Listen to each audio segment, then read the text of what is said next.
ನಾಡಿನ ಸಮಸ್ತ ಜನತೆಗೆ, ವಿಶೇಷವಾಗಿ ಕಲ್ಪತರು ನಾಡು ತುಮಕೂರು ಜಿಲ್ಲೆಯ ಜನತೆಗೆ ನಮಸ್ಕಾರಗಳು. ರಾಜ್ಯದಲ್ಲಿ ಕಾಂಗ್ರೆಸ್ ನೇತೃತ್ವದ ಸರ್ಕಾರ ಅಧಿಕಾರಕ್ಕೆ ಬಂದು ಮೇ 20ಕ್ಕೆ 3 ವರ್ಷಗಳು ತುಂಬುತ್ತವೆ.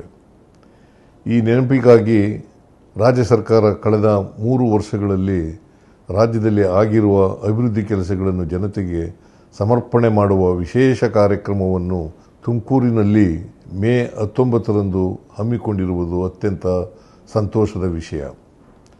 3 ವರ್ಷಗಳ ಹಿಂದೆ ನಮ್ಮ ಸರ್ಕಾರ ಅಧಿಕಾರಕ್ಕೆ ಬರುವ ಮುನ್ನ ಚುನಾವಣಾ ಸಂದರ್ಭದಲ್ಲಿ ಡಾಕ್ಟರ್ ಜಿ ಪರಮೇಶ್ವರ ಅವರ ನೇತೃತ್ವದಲ್ಲಿ ಪಕ್ಷದ ಚುನಾವಣಾ ಪ್ರಣಾಳಿಕೆಯನ್ನು ಸಿದ್ಧಪಡಿಸಿ 5 ಗ್ಯಾರಂಟಿಗಳೂ ಸೇರಿದಂತೆ ಆದ್ಯತಾ ವಿಷಯಗಳನ್ನು ರಾಜ್ಯದ ಜನತೆಗೆ ಆಶ್ವಾಸನೆ ನೀಡಿ ಅಧಿಕಾರಕ್ಕೆ ಬಂದೆವು. 1 ವರ್ಷದ ಒಳಗೆ ಎಲ್ಲ 5 ಗ್ಯಾರಂಟಿಗಳನ್ನು ಸಮರ್ಪಕವಾಗಿ ಅನುಷ್ಠಾನಗೊಳಿಸಿದೆವು. ಗ್ಯಾರಂಟಿಗಳಿಂದ ಅಭಿವೃದ್ಧಿ ಕುಂಠಿತವಾಗುತ್ತದೆ ಎಂಬ ಆರೋಪವನ್ನು ಸುಳ್ಳು ಮಾಡಿ ರಾಜ್ಯವನ್ನು ಸರ್ವಾಂಗೀಣ ಅಭಿವೃದ್ಧಿಯ ಪಥದತ್ತ ಕೊಂಡೊಯ್ಯಲಾಗಿದೆ. ಈ ಮೂಲಕ ನಾವು ನುಡಿದಂತೆ ನಡೆದಿದ್ದೇವೆ. ನಮ್ಮ ಸರ್ಕಾರ ಕೊಟ್ಟ ಮಾತನ್ನು ಉಳಿಸಿಕೊಂಡಿದೆ. ಇದನ್ನು ರಾಜ್ಯದ ಜನತೆಗೆ ಉತ್ತರದಾಯಿತ್ವವಾಗಿ ರಾಜ್ಯ ಸರ್ಕಾರವು ತನ್ನ ಸೇವೆಯ ಸಮರ್ಪಣೆ ಮಾಡುವ ಕಾರ್ಯಕ್ರಮವನ್ನು ಮೇ 19ರಂದು ಕಲ್ಪತರು ನಾಡು ಶೈಕ್ಷಣಿಕ ನಗರಿ ತುಮಕೂರು ನಗರದಲ್ಲಿ 3 ವರ್ಷಗಳ ಸಾಧನೆಯ ಸಾರ್ಥಕ ಸೇವೆಗಳ ಸಮರ್ಪಣೆ ಕಾರ್ಯಕ್ರಮವನ್ನು ಆಯೋಜಿಸಲಾಗಿದೆ.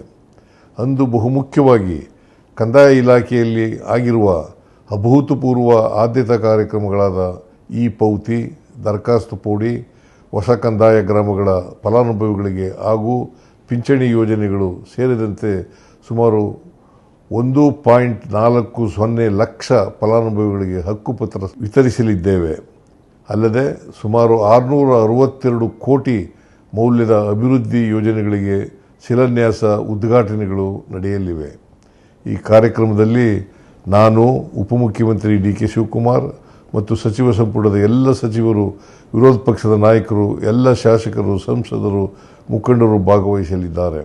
ನೀವು ಈ ಕಾರ್ಯಕ್ರಮದಲ್ಲಿ ಭಾಗವಹಿಸಿ ಯಶಸ್ವಿಗೊಳಿಸಲು ವಿನಂತಿಸುತ್ತೇನೆ. ಜೈ ಹಿಂದ್, ಜೈ ಕರ್ನಾಟಕ. ಸಂಪೂರ್ಣ ನ್ಯೂಸ್, ಇದು ನೊಂದವರ ಧ್ವನಿ.